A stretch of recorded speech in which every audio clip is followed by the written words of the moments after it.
How to find all your Instagram story replies.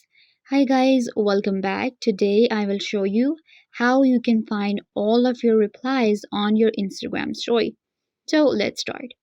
First, what you have to do is you will simply open up Instagram on your mobile phone. Let's say that you posted a story recently and you want to see all of the reactions and replies on your story. In order to do that, what you have to do is simply go to your profile. Once you go to your profile, then simply click on these three lines and it will open up the menu for you.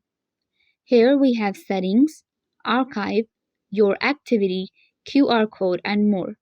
Simply click on your activity. When you click on your activity, then we will find all of these options right here.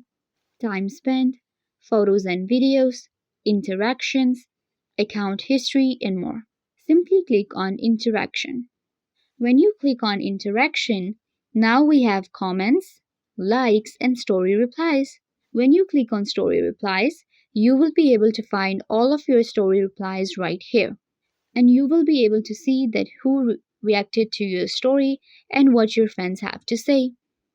Similarly, you can also check your liked photos and comments on your posts as well. So yeah guys, if I were a big help, don't forget to give this video a big thumbs up and subscribe to the YouTube channel.